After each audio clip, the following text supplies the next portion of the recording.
Welcome to another edition of the Hail to Michigan podcast. I'm your host tonight, Matt, joined as always by Contown. Contown, how are you? Doing good. Sitting here trying to figure out how to put a bed together, and dreaming of football. Only three more sleeps away for Michigan, and looking forward to the Big Ten season. Second game of the Big Ten season tomorrow night, Penn State Purdue. Getting excited. Yeah, I think that's gonna be like a really fun Thursday night game. Normally it's never really involves Thursday night, other than week one, I suppose.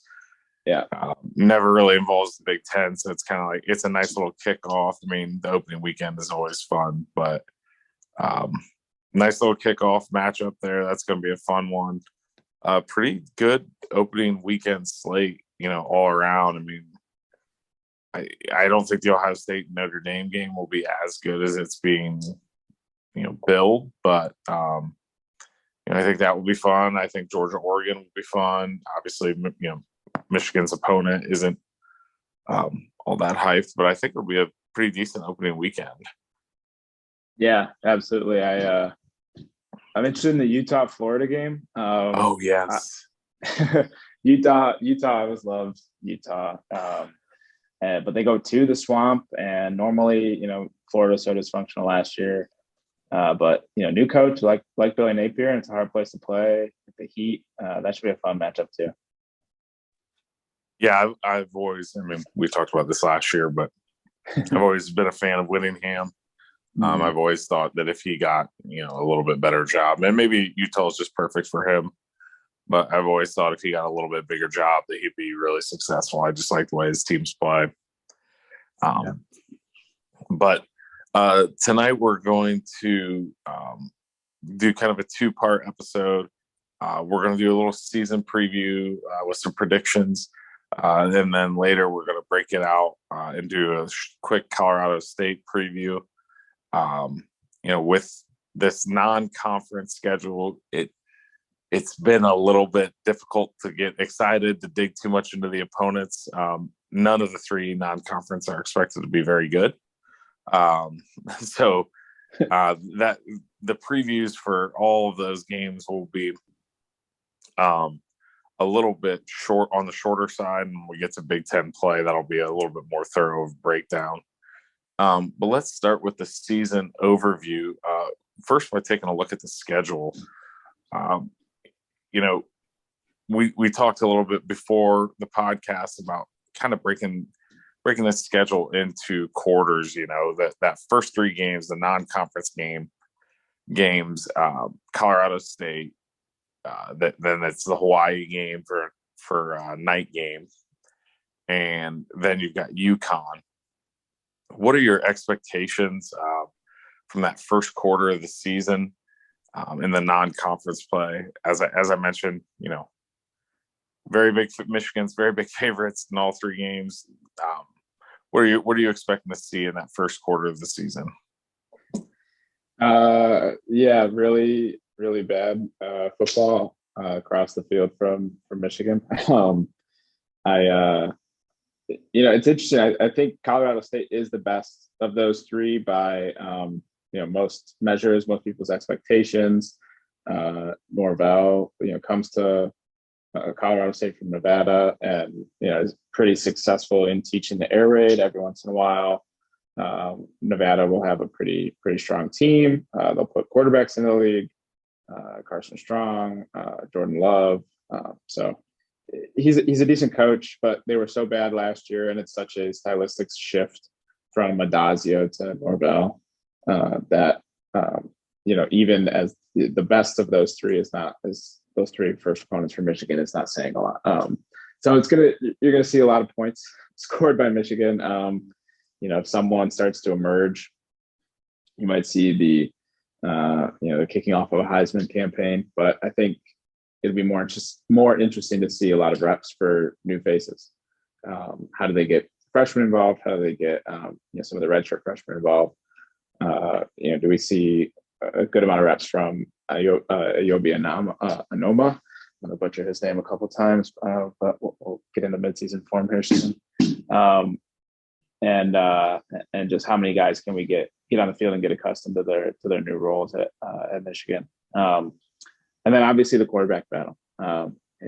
We can talk about that more, but Jim Harbaugh has come out and said that Cade will start game 1 and JJ will start game 2 against Hawaii. So I guess game 3 is TBD. And that'll probably be the most intrigue from the first 3 games. Yeah, I thought it was interesting that Harbaugh said, and then we'll make a decision, as if there's not the possibility that both play well in their respective starts, and it continues, which is kind of what I'm expecting. Right. But yeah, I agree. I do think an interesting thing to watch. At times, the air raid can give, especially Big Ten defenses, trouble. And I think it's good to get, from a stylistic standpoint, the talent levels are going to be dramatically different. But to get some of these out of conference against lesser talented air raids, we're going to see it against Penn State. Ohio State's not really an air raid, but especially for that Penn State game, to kind of see that. I mean, because other than them, I mean, you just don't get to see and practice against that. And Michigan's on air raids, or they're not really practicing against it. So from a stylistic standpoint, I think it will be beneficial in the long term. I thought UConn in week 0 looked a little bit better than they have been, but that's not saying a whole lot. I think you're right. Seeing the depth, seeing some of the rotations being established. I think a lot of guys will play in the first 3 weeks, and then they'll start to narrow down the rotations once they find out where guys are comfortable. So, Maryland is maybe another team they're not a true air raid system, but they're a team that wants to throw a ton. Yes. But they'll run the ball more. They have more RPOs in the book too. So interesting that it's not only Colorado State, but I didn't watch. To be honest, I didn't watch any of the Vanderbilt Hawaii game, but Hawaii should also be an air raid system on offense as well. Yes, the former Hawaii bad air raid. Yeah, yeah. The former Hawaii quarterback going home to coach the team. He was coaching with Norvell, so you'll kind of see the same offense. So if Hawaii could be at any more of a disadvantage in week 2, we will probably have just played their offense in week 1 as well. Yeah, absolutely. That one is going to be, that's not going to be good for Hawaii. That's a game is like, how much of a dick does Jim feel like being, Yep. Absolutely. We talked about it before, but he could put 90 or 100 if he felt like it. But we'll probably see, Jesse Madden and Alan Bowman in the game. Yes, absolutely. You start a Big Ten play. You start with Maryland at home. So we've discussed a little bit off the air, but September Maryland is much different than November Maryland. And then they go on the road to Iowa and then have Indiana. And I believe Indiana is at home. Let me double check that. That's it's in Indiana. It's in Bloomington. Really? I thought was it a night game last year at home? Yeah, it was. Yeah. Okay. So I'll be going to the Bloomington game this year, and then last year was the first week of November, and at kick it was 38 degrees. Oof. Yeah, it was brutal. Yeah, absolutely. Interesting stretch there. I mean, Maryland, they obviously do some things very well. And they obviously have some very big weaknesses that have been kind of a thing for Maryland for a while, kind of being undermanned in the Big Ten East. Iowa, we saw the result in the Big Ten championship, but playing at Kinnick is a whole different animal. And then Indiana, huge drop off from the COVID year. But, I still think Tom Allen's a decent coach, even though I give him a hard time for his dumb catchphrases. So What are you expecting from that little stretch there to start Big Ten play? I mean, I think Iowa's the big game the big game that everyone has circled this year, but the Maryland game is interesting. The schedule sets up a little like last year in that right before the big, scary Big Ten West road game, you get a team that you normally beat by 35, 40 points. And I don't, if we play the Rutgers game last year 10 times, it's probably only a one-score game once. But Maryland kind of feels like an opponent, and especially September Maryland, like you mentioned, feels like an opponent that could maybe keep it closer than the spread. I don't know that we don't have any lines in the game yet, but I don't know if that I would take Michigan against the spread in that game.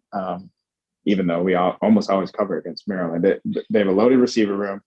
They're 43rd in returning production per Bill Connolly. That's pretty good. You're in the top third of college football there. And Talia Tagovailoa, he can be up and down. He can be inconsistent, especially against the better opponents, but he's going to sling the ball around, and that they'll score some points. So I think it's interesting. I don't really love the term look ahead games. I don't think Jim Harbaugh teams tend to be caught looking ahead, but it's an interesting setup to Iowa and couldn't be any more different stylistically. And we all know what Iowa wants to do. Big thing for me also is that Iowa game at night. I don't think it will be, just because of the rest of the schedule that day, the rest of the college football schedule that day.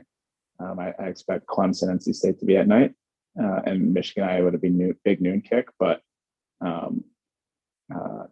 we'll see. Iowa has certain powers at night in Kinnick Stadium. That's not a fun place to play. Yeah, that game. Playing at Iowa, and especially at night, is just one of the oddest things in the conference. I mean, if that game was in Ann Arbor at noon, what do you think? 21 minimum? Easy. Spread and expectation. Easy. You move that game to Iowa, it drops to 14, maybe 10 is the expectation. You put it at night, it's a toss-up. Yep. And no other team or no actual book, the line is impacted that much by road and time of game. But Michigan fans know, 2016 is all the farther back you have to look. And with them being in the West, it's not like they were playing every year. Yeah. That game is a blowout in Ann Arbor. No one's even talking about it. No one's concerned. Nothing. You put it in Iowa, you put it at night, every one of us is going to be terrified that whole week that, that an upset is coming. So I just think it's one of the oddest things. I don't think Iowa's good at all. But no. God, those factors. So we'll see with them. Indiana going through a little bit of Penix didn't play last year, but they're finally moving on from that kind of era for them.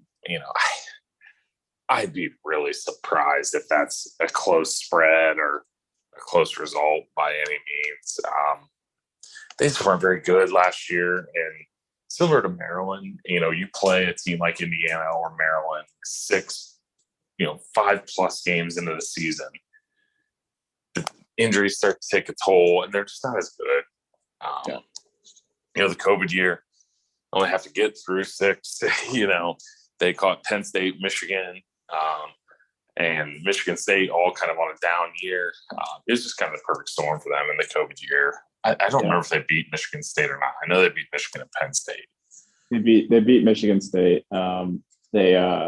It was just, I think teams that returned a lot that year did really well because nobody got a spring practice, or a couple schools got like 3 practices in before they shut it all down. But Indiana had, like you said this already, but they returned everyone that year, and they had good receivers. So that was a perfect storm. And even after last year, I felt like they were young in a lot of spots last year and had injuries as well. So I was thinking, maybe they would be high in returning production this year, maybe a little bit of a dead cat bounce, if you will. But no, Indiana is one of the lowest teams in the country in returning production, actually. So they're 98th nationally in returning production. So outside of the 2 really good corners, I really don't know what they have in the arsenal. They lose the middle linebacker.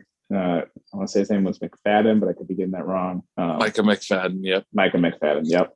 And the quarterback that played against Michigan, who was actually a low 4-star recruit as a quarterback, athletic guy, is not playing quarterback anymore. And I think they moved him to the receiver, and they brought in Missouri's old quarterback, Connor Bazelak. So really not a good sense of what Indiana's going to be, but I don't think it'll be anything too formidable. Yeah, I agree. I had actually forgot about Connor Bazelak. That's a pretty decent ad for them. But well, they said it's not clear that he's even going to win the job. I forget why I'm listening to like Indiana media, but like I think he's actually in a competition with Jack Tuttle, who we did see last year and is not good. So no, that was immediate ground from me. Like, oh God, yeah, competition with Jack Tuttle is a rough sentence. That's not where you want to be. That's not where you want to be. No offense, Jack Tuttle. So that first half of the season, even 5-1 would probably be disappointing, I would say. It's a pretty light schedule. Moving into the second half of the year, it gets tougher, and it gets tougher quickly. Penn State at home, Michigan State at home. Penn State at home, bye week, Michigan State at home, and Rutgers on the road. I think, this is so Penn State / James Franklin hater of me to be on the year that people are kind of out on them, after a couple back-to-back years that were pretty disappointed. I'm like, you know what? Penn State's going to be pretty good. If I'm finally bought in when he has proven that I should, I was right to have not bought in the last couple of years. But I think my Big Ten hot take of the season is Sean Clifford is good. I think that would be classified as a hot take for sure. And they were good when he was healthy, and they were not nearly as good. And I don't remember if it was the last quarter or the second half of the season that he was immediate bang. When basically from the time he got banged up in the Iowa game, they were not nearly as good after that. Yeah. So I think if Clifford's healthy, I think their offense will be good. Their defense, we'll see without Brent Pry. I really, really was a big fan of Brent Pry. What are your thoughts on Penn State? Yeah, I'm kind of perpetually out on Penn State, and I think they for the longest time I was the hater every year, and they ended up having some like decent seasons, or even the one year I forget they went like 8-4, 9-4, and it was lower than people thought of them, but it was still like fine. And I always kind of said, well, look at the non-con, they don't play anyone in the real games, they don't look that good. They kind of lucked into an Ohio State victory once, and that's been propelling their offseason hype for 5 years now, blah blah blah. But the last year and a half here, the COVID year and all of 2021 kind of justified viewing Penn State that way. Outside of definitely a different team when Clifford is healthy, but the offensive line has been just really consistently bad under Franklin. Definitely. They've changed offenses so much that nobody has really ever been gotten into a rhythm. Nothing has been the same since you had the Moorhead, McSorley, Saquon Barkley pairing. For those 2 years, they were really great. But they've kind of been like big player dependent. Last year was Dotson, and now he's gone. So I actually think they're going to be like 8-4, which all that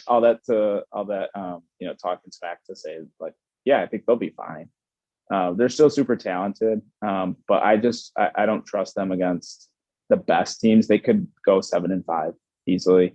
They could go 9-3. They're talented enough to go 9-3 if Clifford stays healthy. I think he's at least gritty, not to go down the stereotype road, but he's a gritty athlete. And I don't think the line will be great, but they still have a lot of talent, especially on defense. Parker Washington's pretty good, and they've got a loaded tight end room if Yurcich knows how to use them. So I'm kind of splitting hairs with you here. I don't think they'll be super good. I don't think they'll be a legit contender for the East, but they're a team that, again, they could score points and give Ohio State problems for 3 quarters. They could, they could go down and beat Auburn, right? That's a tough place to play against a talented team, but they could win that game because who knows what Auburn is this year. So I think it's, they're kind of like a, I don't even know how to put it, but they're kind of like a bad, good team, right? Like they'll be fine. They'll be 8-4, 9-3, but it won't be like a quality 8-4 team, I don't think. Yeah, I will say that, like, despite me kind of being in this year on them, if they are 8-4 or worse, like, I will officially never be back in until Franklin's gone. I will just say I will believe in what you had mentioned with Moorhead and Barkley, like that they kind of hit the trifecta with, and you include their receivers too, I suppose, but with coordinator, quarterback, and then a generational talent at running back. And that, those years were more the outliers than all the other years where it hasn't been that great. Right. And you mentioned Brent Pry's a huge loss. He's a very, very good defensive coordinator. Absolutely. Like I know Manny Diaz had like some decent defenses before he got the head job at Miami, but I don't think you can expect the defense to not drop off a little, right? They're going to see a little bit of a drop off there, at least from a coaching perspective, I think. Absolutely. Brent Pry was putting out better defenses in Happy Valley, Pennsylvania than Manny Diaz was in Miami. Mm-hmm. Like there are it's a drop off. I mean, it's definitely a drop off. So I agree. I mean, on the defensive side, I do think they'll take a step back. I just think their offense will be better this year 2 with the coordinator. And I think they're running. I just think they have weapons everywhere. I think they got 2 to 3 running backs, 2 to 4 receivers, and then 3 tight ends that I'd be worried about. You mentioned the offensive line, but I think they'll be okay this year. I think their schedule is a lot tougher than Michigan's is. So I think if you flip flop places, flip flop schedules a little bit, I'd be like, yeah, Penn State, So, Michigan State, must win game, no matter what. Can't be 0-3 to Mel Tucker. That being said, every single year we say the same thing. They lose a bunch. They're not nearly as talented. Blah, blah, blah. I don't care. Michigan State can beat Michigan, and they have way too much. I don't think they're going to be any good this year, and I'm still going to be terrified for that game. It's just we've seen it basically since D'Antonio got there, and it's continued with Tucker. Michigan's won their fair share too, but Michigan fans expect it to be 80%, and it hasn't been anywhere close. 70 or 80%.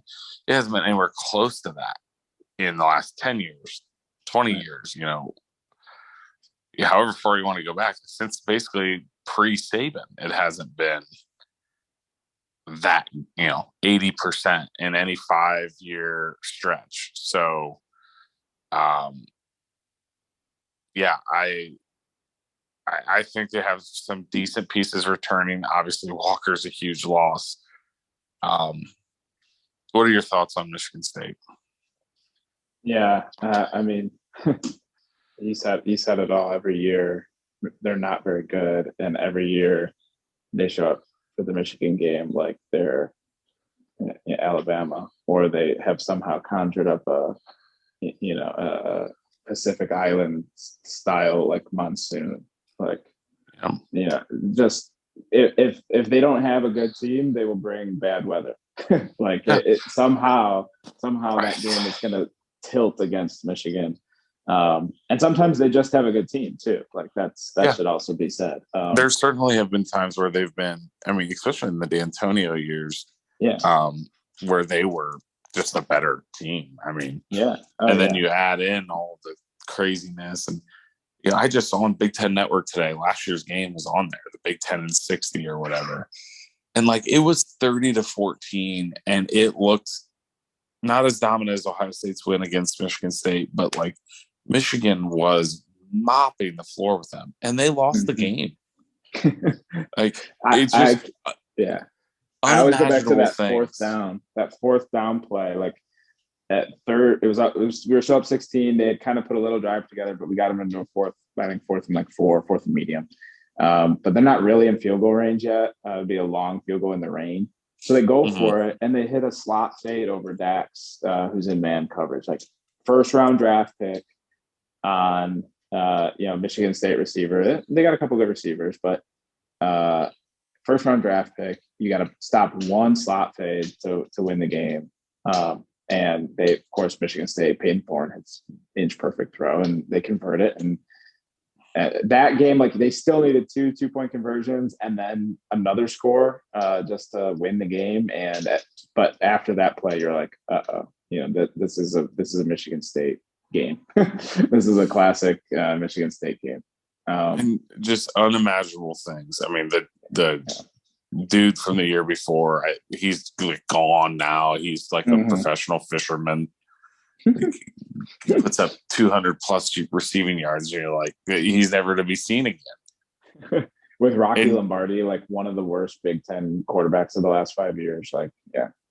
It's just but in terms of the actual team this year, I'm going to lull myself to sleep again, but I don't know how you survived the loss of Kenneth Walker. Their offensive line is bad, and they have no depth. The situation on offensive line at Michigan State is pretty dicey, and they weren't very good to begin with. But Kenneth Walker made something out of nothing time and time again, especially against Michigan last year. A lot of his big chunk plays or touchdown runs came on plays where their offensive line got battered, and it didn't matter. So can you hit a Doak Walker winner or finalist in the transfer portal again? I don't know. I don't think Jalen Berger is going to be that after getting kicked out of Wisconsin. I think the Broussard kid from Colorado is a good player, but he's 5'9", 190. He's a pretty small guy in the Big Ten. Put up good numbers at Colorado. He's shifty, but he's playing in a different league. Love the 2 D tackles, especially Slade, but Simeon Barrow looked good last year as well. But on the back end, you got more transfers. I know Mel Tucker's said things publicly about like not wanting to build through the transfer portal every year, which is smart. It's, I don't think it's a good strategy, but for now they're still doing it. And I just, statistically, I don't think it's likely that they hit on the transfers like they hit last year. And most of that was just Kenneth Walker, but he was legitimately a top, maybe the best running back in America, but certainly top 2, top 3. Yeah, that's a big hit. I mean, that's just, it's like, it's not only hitting at the transfer portal, but it's hitting at a position that can cover up. I mean, we talked about it a little bit with Penn State, like how much was Saquon covering up? Like, apparently a bad O-line and, a head coach with, clock management issues and all these things. Yeah. It's like, so I think you mentioned some of the guys. I think the biggest thing for Michigan will be handling their interior defensive linemen, specifically Jacob Slade, but you're right, Barrow's a good player too. And then their safety play. Their safeties last year, their corners were terrible. But their safeties started to kind of look like the D'Antonio level safeties. I think Henderson was a pretty good player actually, and I think Angelo Gross, when healthy, was a reliable starter at minimum for them. So Henderson feels like he's been there since the D'Antonio era. Maybe he has, but like he's very like experienced and he is a good player. Yeah. Yep. The other thing I think with Michigan State is their schedule, to me on paper, right now before the season has started, looks harder than last year. Last year we said, Miami, that's probably a loss, got to go down to Miami, but it turns out that Miami team was like crumbling. Nebraska had them beat and blew that game, but like they had Northwestern, who was terrible last year, Youngstown State, Nebraska, Western Kentucky, Rutgers, Indiana, and they almost lost 2 of those games. So get a couple losses. This year they have Wisconsin before Michigan. They've got to go to Washington. They have Ohio State as well, and even that game at Maryland and Minnesota at home. Like they could have a few losses before the Michigan game, and not that makes them a bad team or someone that you don't have to take very, very seriously, but I think the psyche's been different with Michigan State when like a lot hasn't been on the line for them. Like I remember the 3-9 D'Antonio season. A lot of the other matchups have been ranked matchups, but like that team that kind of already knew they weren't playing for the division really kind of folded. So it'd be interesting to see if the game is not as hyped up as it was last year, if that affects, kind of the game flow at all. For sure. Anything on Rutgers? I mean, they were better last year. And I think they actually will be to the point where they get a little bit of like annoying under Shiano again. They certainly were that for Michigan last year. I don't think they were that all year long against everyone. Any thoughts on them, or is that just kind of still Rutgers? And let's move on to the next portion. I think it's mostly still Rutgers, but I think Shiano's the perfect guy for that job, and I think he can actually get them back to trying to play in bowl games every year. I know they technically did play in one last year, but that was COVID sub in. Gavin Wimsatt, I don't know if he's going to start for them this year, but interesting that they got a pretty high profile quarterback recruit. I don't know if he ended up a top 100 kid, but he was certainly a 4-star. I don't think he did because he had to reclassify. Oh, that's true. Yeah, so he's been there a little bit actually. I think that was one of the reasons they got him. It was kind of and this is, take this for gospel. This is just vague memory of it, but it was kind of, hey, I'm I'm graduating, and no one expected them to graduate early, and they were one of the teams that said, "We'll take you right now." Yeah. Okay. Interesting. If I want to say it was like a whole reclassification situation, not just graduating in December, I remember that part. Yeah, you're right. He definitely did reclassify. But that's a type of athlete that Shiano's not going to get those kids every year. But like one Gavin Wimsatt, if he plays to his ceiling, can kind of change how people feel about the program. So interesting to see if he takes the job this year. Maybe that's a more dynamic offense than we've seen from Rutgers, but pretty much so Rutgers. I think under Shiano, they can go from, perennially last in the division to like sixth or maybe fifth. Yeah, I completely agree. I don't think there's very few jobs that I would say this about, but I don't think there's a coach in America that's better for that job than him. Yeah, I think that's right. It's so yeah, I agree. I mean, I think they'll be better certainly than they were under Ash, but the ceiling is still pretty limited. And if you are Rutgers and you have Gavin Wimsatt, if that situation plays out like we said it, we remembered it did. That's your niche. You take transfers, you take odd situations. They've had good running backs. Shiano's going to evaluate defense well. I mean, there's potential there. There's enough players in New Jersey and up and down the East Coast that, they're not going to be an upper echelon in the league like they were in the Big East, but there's more potential than the worst team in the conference by a long shot. Yeah. Oh, yeah.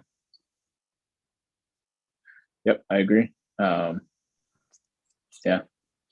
Okay. The final three then would be Nebraska and Illinois at home, and then the big one in Columbus. Just give me a couple quick thoughts on the first two, and then we'll obviously talk a little longer on the Buckeyes here. Well, I'll start with Nebraska. We were recording this after week 0.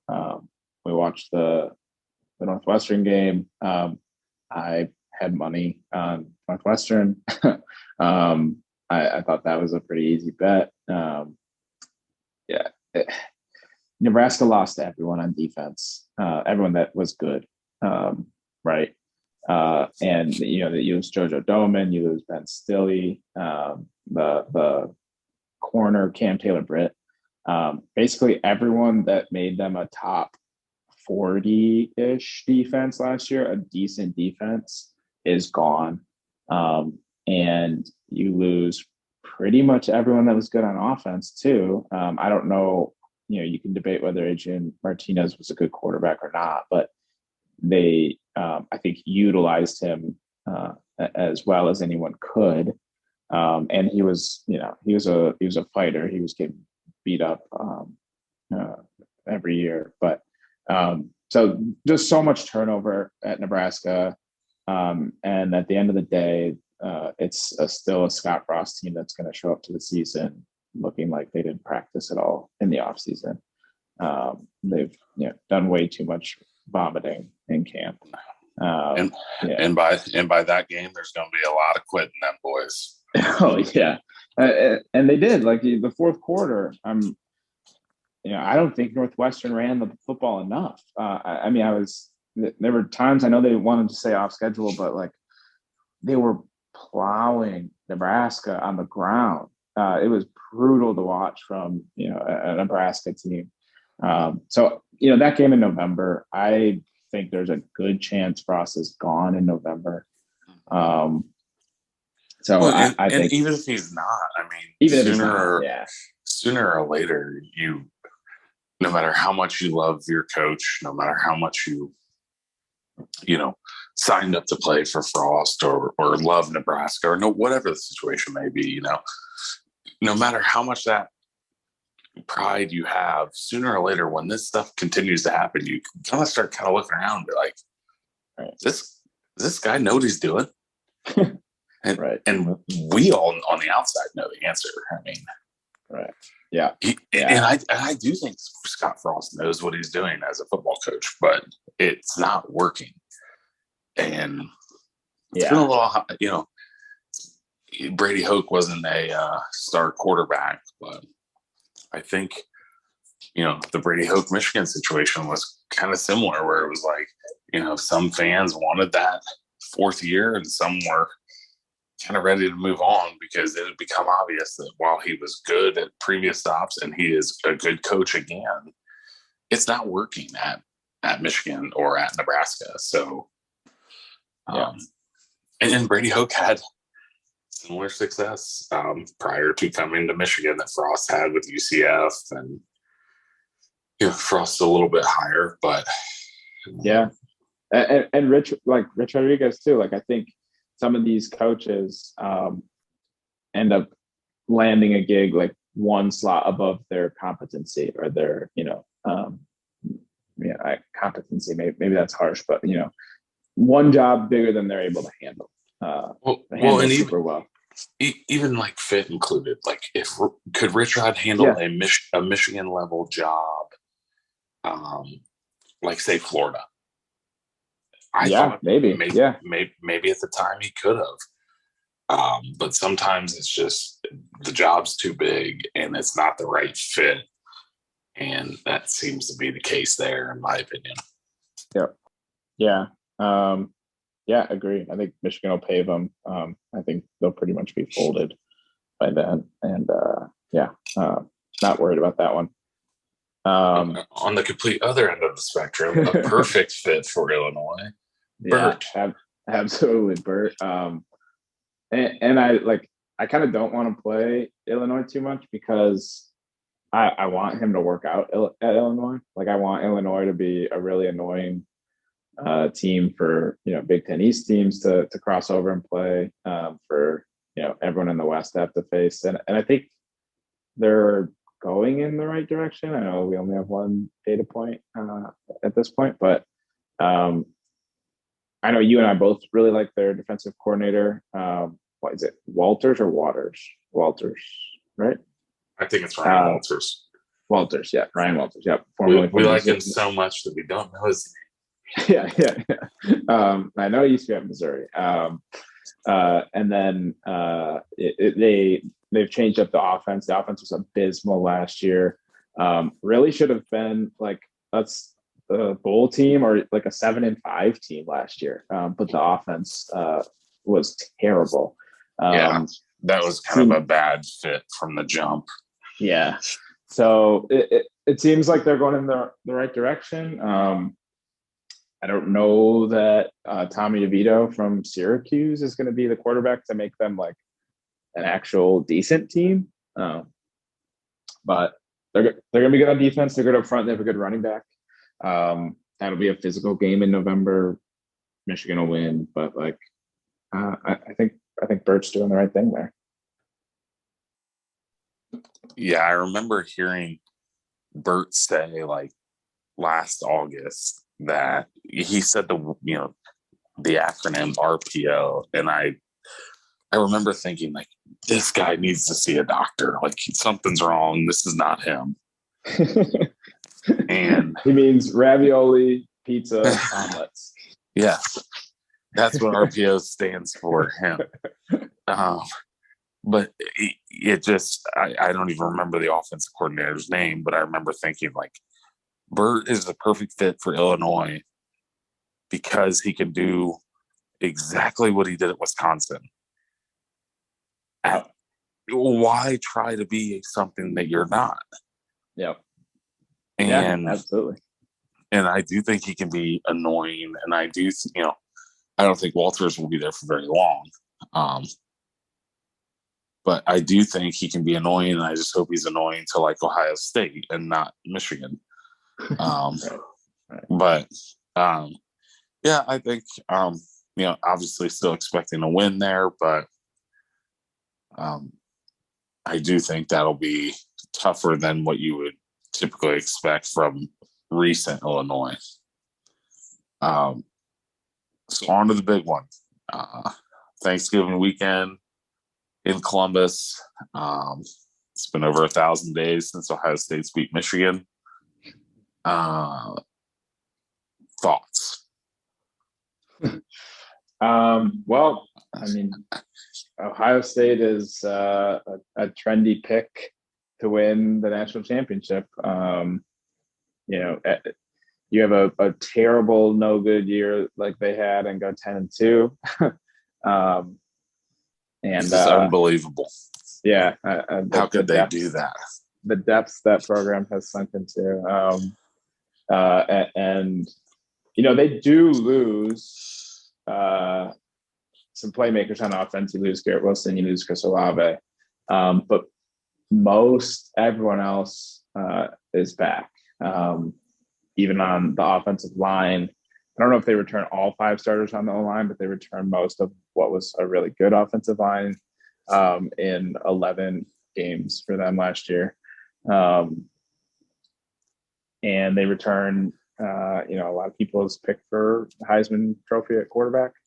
Travion Henderson figures to be top 5 back in America, certainly top 10. Like, it's another loaded Ohio State team. What? Not much to say. You know that they're going to be a top 4 talent team in America year in, year out. And the offense will put up numbers all year. With Jackson Smith and Jigba, and they'll just reload at wide receiver too. So the big question for them obviously is on defense. Will Jim Knowles, coming in from Oklahoma State, be able to, install a defense that is successful against their schedule and be able to teach it effectively enough for them to run it well in year 1? Eventually they will be good on that side of the ball again, but will it be this year? And is Jim Knowles the right fit? That's pretty much the difference between another, quote unquote, disappointing 10-2 season and playing for the national championship, playing in the last game. Yeah, it's funny that you mentioned the disappointing 10-2. I actually today on Twitter, I had a random Bearcats fan retweet a tweet that I had from like last November. And my tweet was, how you can tell Ohio State fans are spoiled? They're 9-1, and it seems like everyone is angry. and that's that's true. I mean, it just they're so talented. They actually only returned 3 linemen, and one of them's playing a different position. But Paris Johnson is the one. Yeah. He played guard last year, and he's always projected to tackle. They just wanted to get him on the field last year. Yeah. At guard. And, the left guard is Donovan Jackson, who was borderline 5-star, might have actually been a 5-star, number 1 guard type in the country. I think their line will actually be better this year with 2 actual tackles and 2 actual guards and a center. It felt like last year at times they were playing 4 tackles, and it just didn't seem like the best fit last year. Yeah. I could actually see them.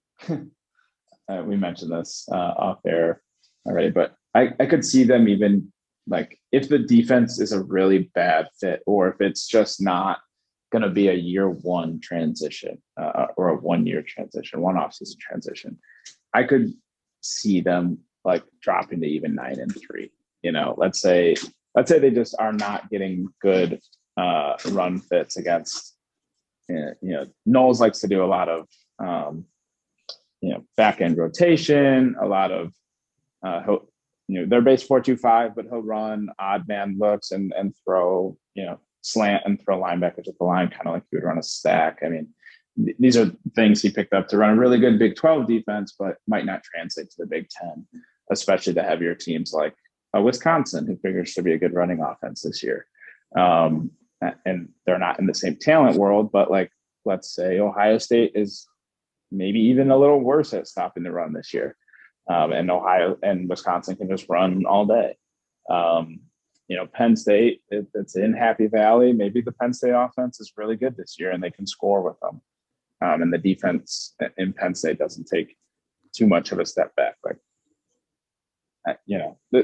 There's a downside to 9-3 here, but let's say the offensive line is a better fit, and let's say the transition to Knowles is pretty good, then you're talking about a probably top 3, top 2 team again.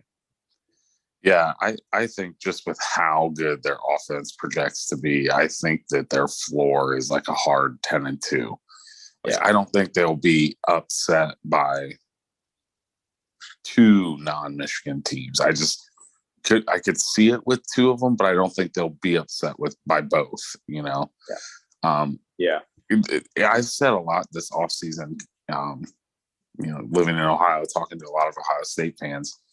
They're such an oddly built team. It seems like at some positions, Emeka Egbuka doesn't even start for them. Like at wide receiver, they have 8 guys that are excellent, and they can't find a tight end.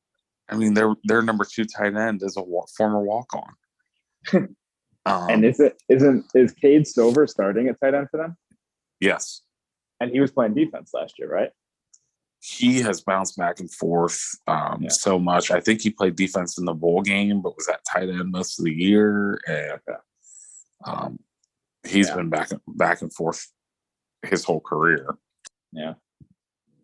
And then it's the same thing on defense. It's their defensive ends are or should be incredible. I mean, Mitchell Melton was a guy I really liked in high school. Same thing with Tyler Friday. And both of those guys are 3rd string defensive ends. But then their defensive tackles, I think Tyleek Williams is going to be a freak. But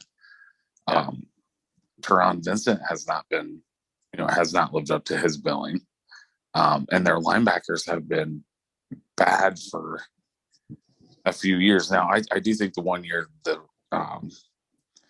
the year they got beat by Bama in the title, I think their fans complained a lot about their linebackers, but I don't think they were bad by any means that year. And I think their safeties are pretty decent, and Burke is good, but I'm not sure about their other corner, Cam Brown. So they're just odd. It seems like they are loaded with future NFL talent at some spots, and then some spots it's like, ugh. Even the starter here, kind of cringing about. Like, I'm not sure that guy's even, a good Big Ten player, let alone NFL. Right. And the depth. I think they have some depth concerns as well. So we'll see. I think most likely you're setting up for a top 5 matchup again this year. And it's in Columbus, which Michigan has not won in Columbus since the year 2000. So that's that kind of says it all. And it's not like the Big Ten West opponents where, you haven't won in 20 years, but you've only played them 4 times in that span. Like every other year, Michigan goes down to Columbus, and we haven't won since I was in elementary school. So, yep. I was 10 and I nearly have a 10-year-old child now. So, it's been a while. So with that kind of, setting the stage for that a little bit, let's get into the Michigan record predictions here. I'll let you go first. I think we're going to have very similar thoughts. And then we'll give Ronnie's thoughts as well.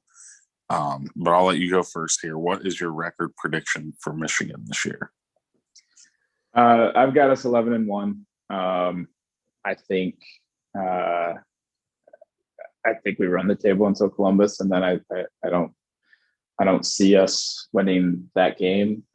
Just on paper right now, I think the antidote, like we saw last year to Ohio State, such a great passing offense that they have is. You have to have absolute hell beasts rushing the passer, and I don't see that on Michigan's roster preseason. A guy like that could emerge.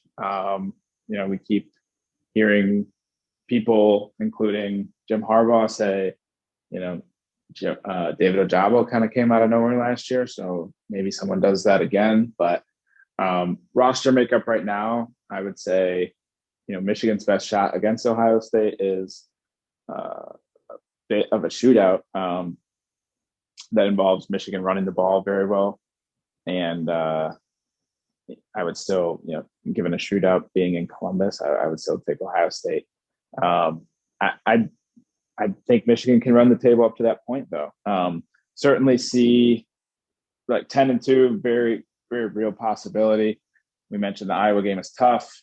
And then even though you get both Penn State and Michigan State at home, those are two tough opponents. So downside to 10-2, 9-3 would surprise me. And then, 8-4, I think is just not going to happen. So 11-1 is like, I think, not ideal, but probably right now seems like best case scenario.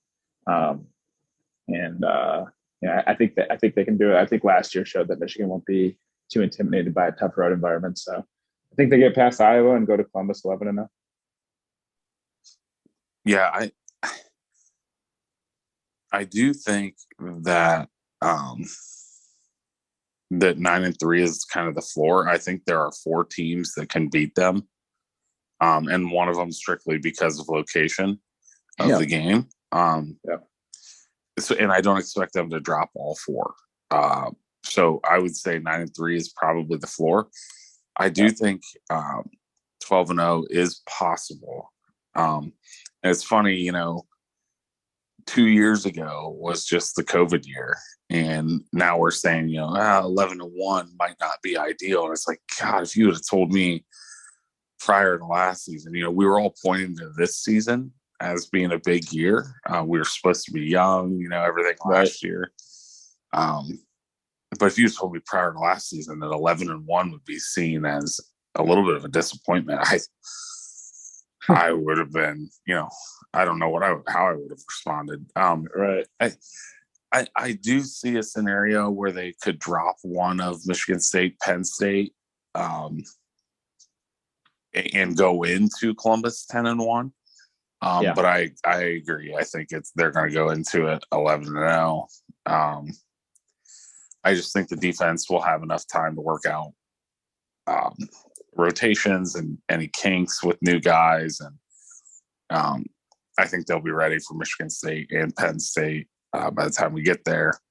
And I think the offense should be good. It should be excellent. I mean, top 5 in the country, I don't think is an unrealistic expectation. So I'm going to go 11-1 as well. And I'm not going to guarantee that that's Ohio State. If you had to make me put a bet on it today, I would say it is a loss to Ohio State, but we will see come November. I think one win can really kind of turn the tide of, hey, this can be done. Here's the blueprint. Absolutely. And there are guys, there are people on Ohio State that will comprise a large portion of their starting roster this year that haven't beaten Michigan as starters because we didn't play in 2020. So that one win now is causing everyone on Ohio State's side now has to get over the mental hurdle. For years it was Michigan, and now Michigan knows they can do it. So and I think too,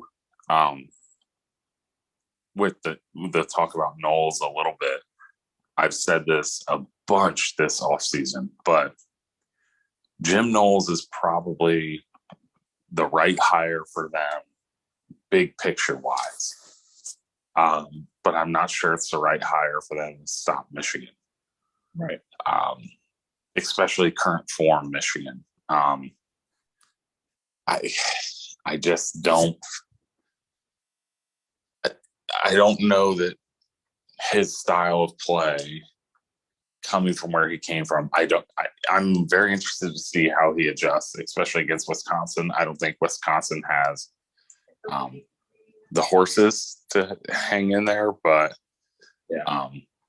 I do think they have the style to kind of give them trouble. So I'll say 11-1. Quickly, Ronnie had 11-1 as well. I don't remember if he had any.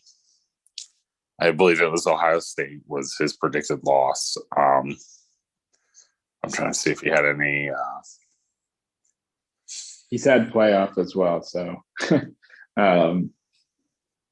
he's anticipating carnage and other Power Five. So 11-1, lost to Ohio State, lose to Bama in the playoffs. Yeah, I do think that's an actual real possibility that we're talking about Michigan, 11-1 Michigan or 12-1 Georgia. Yeah. For that last spot.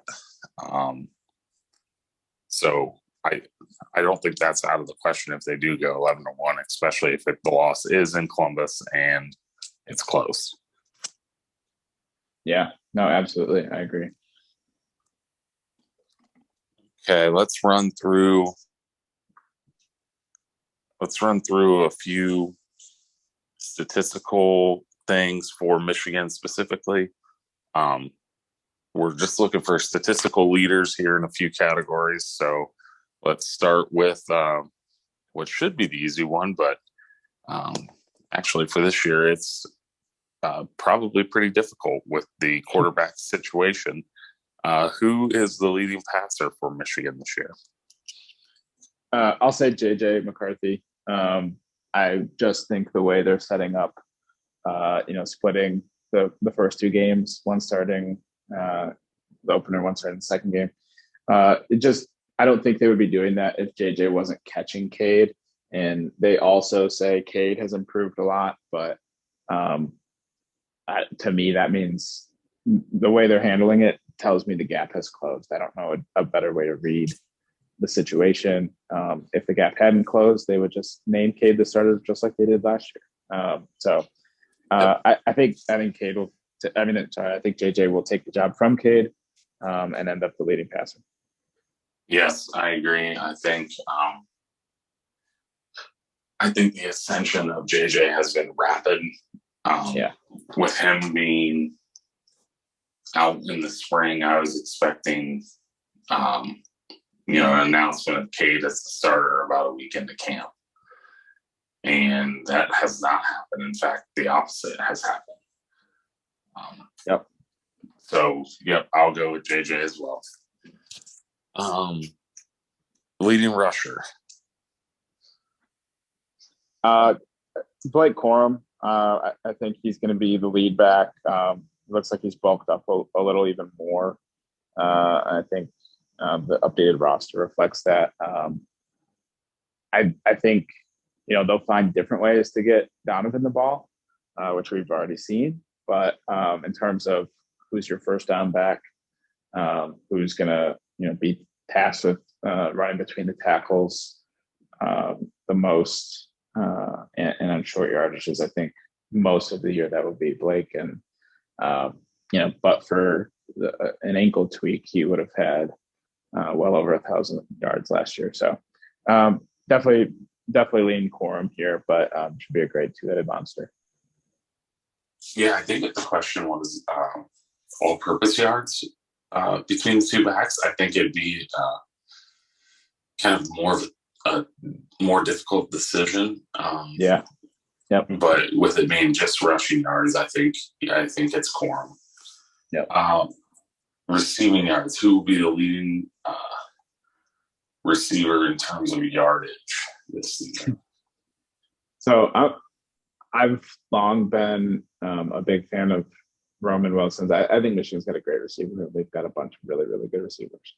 I think Roman Wilson has the ability to be the best and the best or the most big play ability just with his speed and all around game. In the spring, I was dead set on my answer here being Roman Wilson.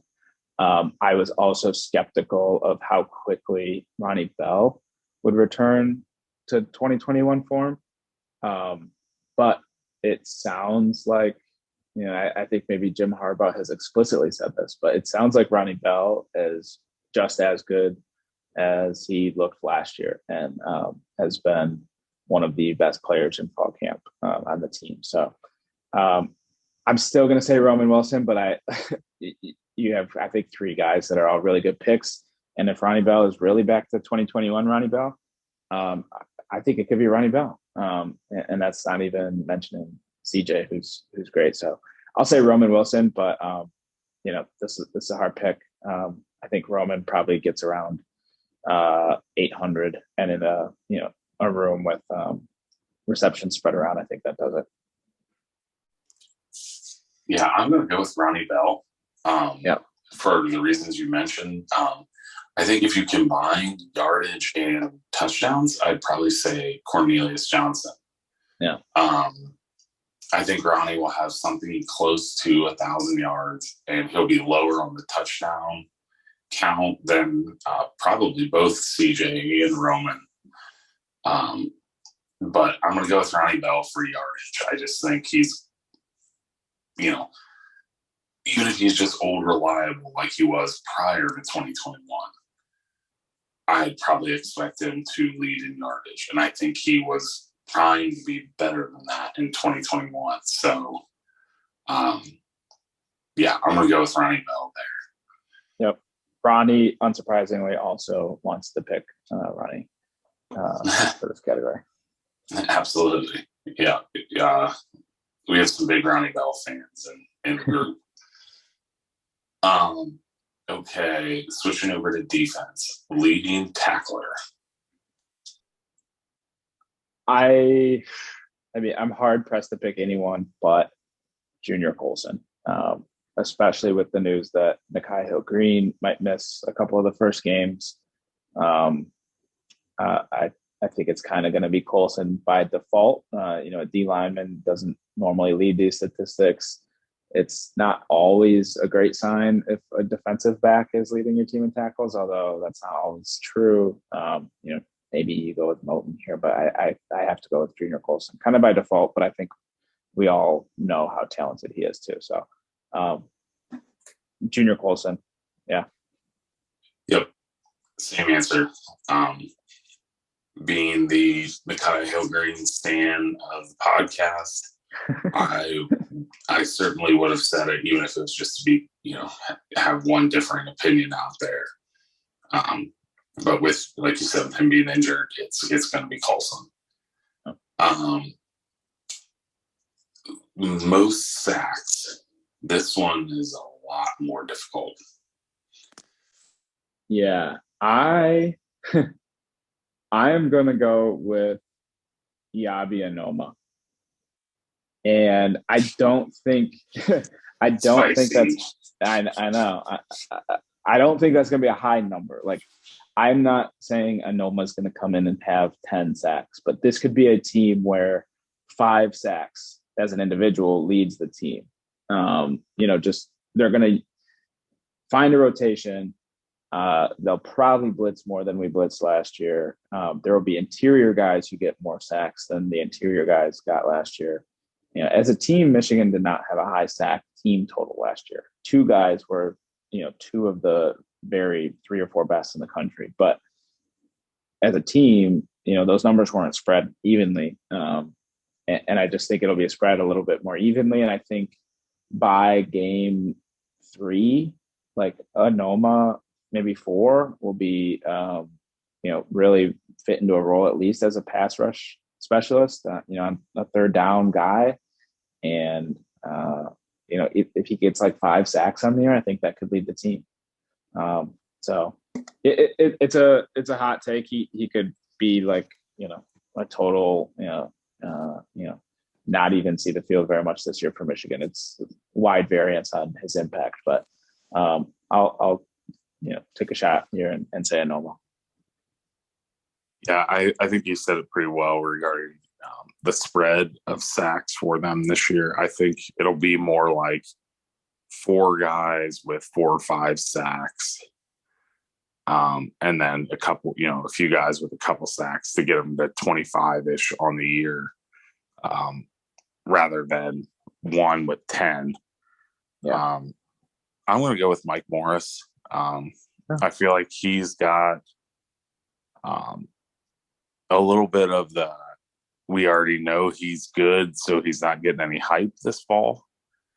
And in the spring, it was in with the addition of Iyabi and trying to get some of the younger guys,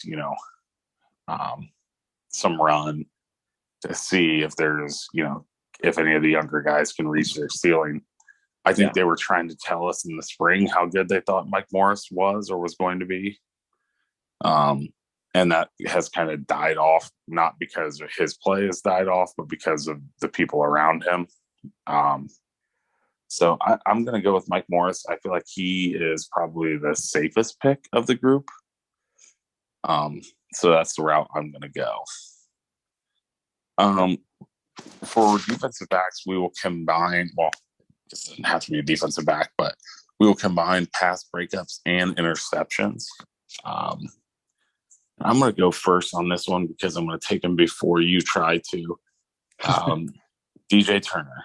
I think DJ is going to be locked down this year. I think he's got great ball skills. I think that's been a little bit of a weakness for Jamon Green. And I think he would be one of the other, main options here. So I'm going to go with DJ Turner for pass breakups and interceptions. I'm gonna take a little bit of another shot here and say Mike Sanderson, playing a pivotal role in the defense. Comes out of camp, has started nickel. I think teams will go at him a little bit, and I think Mikey just got that dog in him. I think he's gonna rise up and rise to the occasion, and I'll take a shot at Sanderson. I definitely think Turner's the safe pick here, but why not? I like Mikey. I think he can probably play 8 positions on the 2 deep pretty well. So I'll go with Sanderson here. Yeah, I do think if they play a little bit more zone, I think he'll have a lot of opportunities for that. Yep. So I don't think it's a crazy pick. Let's do offensive MVP. I'm going to say, I'm going to go a guy we haven't even talked about tonight, and say Eric All. I think he can contend for leading receiver. I don't think he'll end up with enough chunk plays really to hit the high yardage mark, but between his threat as a receiver and his blocking ability, he's gained some weight this year to be an even more effective blocker. I think he's just going to be a guy that doesn't leave the field, is always a safety valve for the quarterback, and I don't know. Let's give a Jim Harbaugh offensive tight end MVP. A lot of guys to choose from on this side of the ball, but I think Harbaugh loves Eric All so much, and I think him being elected a captain, I think he's going to have a huge year. So let's go Eric All. Yeah, the offensive MVP was definitely difficult, especially if like most fans, you think that the offense has got to take a step forward this year from a passing standpoint. But I'm going to go with Blake Corum. I think they're still going to try to run the ball a lot. I was tempted to take an offensive lineman for that reason. Yeah. Olu, Hayes, Zinner. I mean, I was tempted there, but I'll stick with just one of the backs. So I'm going to go with Blake Corum for offensive MVP. For defensive MVP, I'm going to go with Mozzie Smith. I think that's going to be kind of a consensus pick. I don't think his stats will reflect that necessarily. I don't think, his statistical numbers will jump off the page, but I do think, his impact on the games and his importance in this defense can't be understated. So I think, I should say can't be overstated.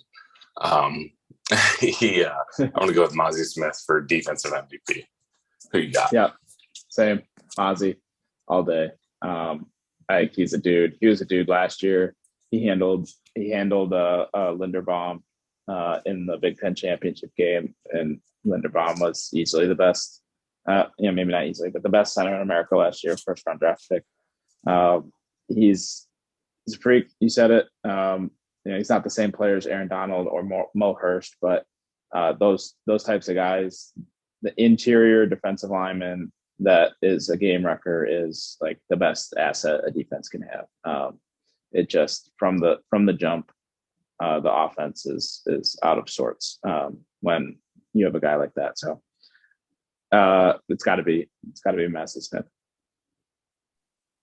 Yep, I agree. I think fans will be some fans will be a little bit disappointed with the numbers, but he's going to. D-line is not a box score position. No, all fans. D-line is not a box score position. Yep, I agree. Okay, let's do breakout player on each side of the ball. Just give me both of them. Offense, I guess we had this debate before we started. So I'm going to go with Roman Wilson, if you can count that. I'm picking him to be my leading receiver. He had less than 500 yards last year and really only played in 8 games.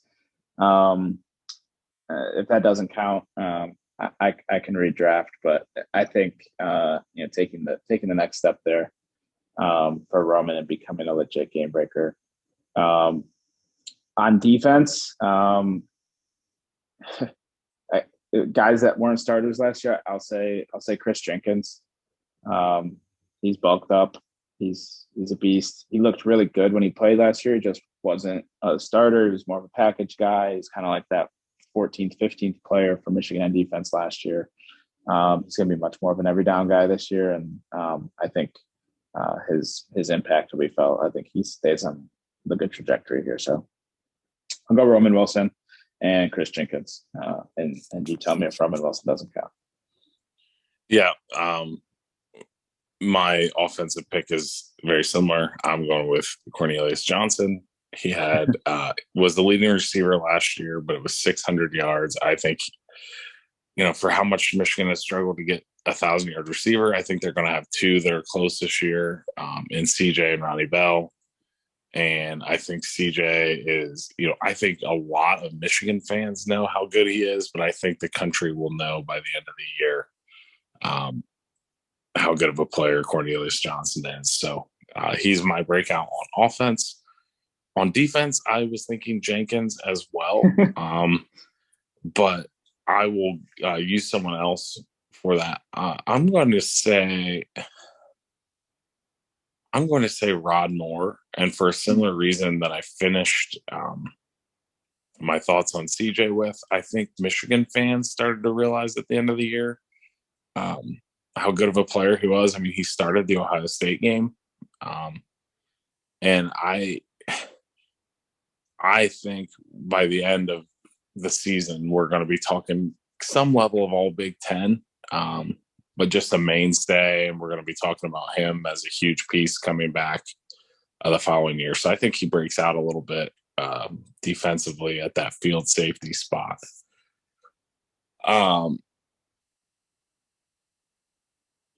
Freshman of the year, and I was tempted to take one of these guys for breakout.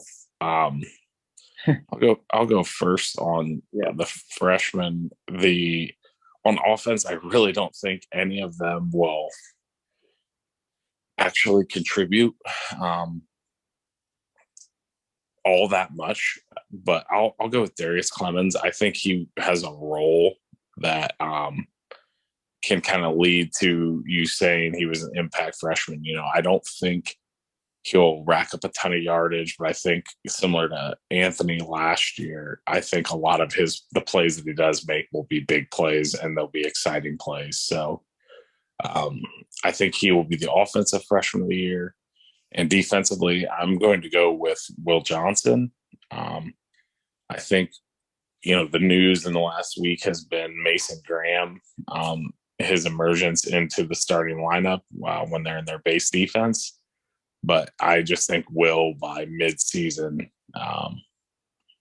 is going to prove to the country why he was ranked where he was. I think, yeah, for how much I've been a big Jamon Green fan, I do think there is a chance that Will overtakes him as a starter. I don't think it's a certainty by any means, but I think there is a chance. So I've got to go with Will for defensive freshman of the year. Yeah. So on offense, I almost said this person for breakout player. But for freshman of the year on offense, I'm going to go with CJ Stokes. And I don't know really, like I didn't use him as breakout because I don't really know what that looks like from a third running back for Michigan this season. But it does sound like they are leaving camp with CJ Stokes as the third running back over Tavir Dunlap. I mean, I think Jim Harbaugh said as much in an interview with John Jansen, but I mean, there's a role for a third back, right? There was a role for Donovan Edwards last year. So, and especially with how they're going to use the two of them, and with Hassan Haskins gone, I think they'll use maybe the third back even a little more to preserve Corum and Edwards a little bit. So I'm going to go with CJ Stokes on offense. I thought he was just going off film. I don't know anything about him, and I've never seen him practice, but I thought he was a decent high school back. His rating seemed fairly appropriate, but it sounds like he's done really, really well in camp. So surprised some coaches maybe. So on defense, I have to go Mason Graham. Will Johnson, very, very good, safe pick.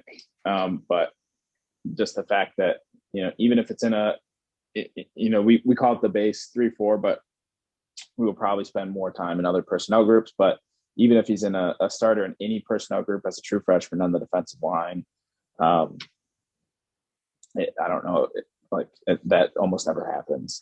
Defensive linemen just like offensive linemen, they take time to build the strength to be a Big Ten level player there, and to come in and beat really capable guys like Rayshon Benny out for that job. And keep Chris Jenkins, at 5 tech and not 3 tech. It's just a huge testament to his ability. So I got to go Mason Graham. Yeah, regarding Stokes, I think one of the things that caught my eye was some of the pictures. He looks to be in better shape than what he appeared in high school. I thought he was a little overbulked in high school, and I didn't think that fit his running style. So if he is in better shape, he was a talented back, more of a one-cut runner than true kind of speed or power. But I do think there is a role for that in this offense. I think you're right there. So that would have been my other pick, I would say. But if he is in shape and contributing at the level that they say he's already contributing, my expectation for him has changed pretty dramatically. Just one fall camp in. So I think he could really be a player. Anything else for the season preview? Any other thoughts that whether it's on the schedule or individual players, anything that you want to get out before the season starts? I just think that it's a really good opportunity for Michigan to put back-to-back upper echelon seasons together. The more you can do that, the more you can change the narrative of your program on the recruiting trail, in the media. Like, for the first 6 years of Jim Harbaugh's tenure, this has been about a 9-3 program. And that was an elevation from the previous 7 years, but you don't get talked about the same way as an Alabama, Georgia, Ohio State in the media or on the recruiting trail as a 9-3 program, right? So, a back-to-back 12-win season, including whatever your postseason is, would be big for this program in terms of how, the young high school recruits and the next generation of high school recruits think about Michigan, and kind of how Michigan is portrayed in the media. So I think just stringing together another top 6 like season is huge for Michigan in the general college football landscape. And as Jim says, they have the license and the ability to do it. This sets up to be a really, really, really good year. And I'm with you. 12-0 is possible. I think 10-2 is more likely than 12-0, but I think 12-0 is maybe a little more likely than 9-3. I have us going 11-1 because I just think likely, the likelihood that we lose at least one game, especially given that Ohio State's on the schedule, is good. But this is a team that could break the drought in Columbus. So another playoff-ish type year for Michigan would be just huge in terms of how people think about the program and how people think about Jim Harbaugh.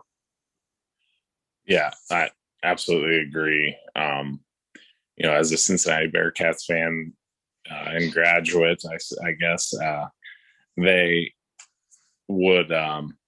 They talk about, Luke Fickell talks a lot about the difference between being a top 10 team and a top 10 program. And I think there is a difference. And for Michigan, it's more so if you string another 12-win type of season back to back, you are right on the cusp of a top 5 program. Clemson is there, Ohio State is there, Alabama is there, Georgia is there. And that 5th spot is, kind of up for grabs. No one in the Big 12 has really, I would say Oklahoma is probably number 5 right now, but with the question marks there, it's up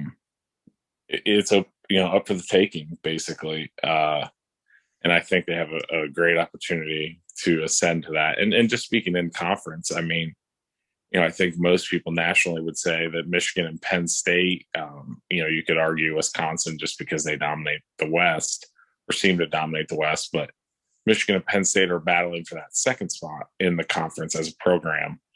And if you put another great season out there, it becomes pretty clear who the number 2 program is in the conference. And, if that includes a win against Ohio State in Columbus, you might actually have to be talking about 1A, 1B more so than who the clear number 2 is.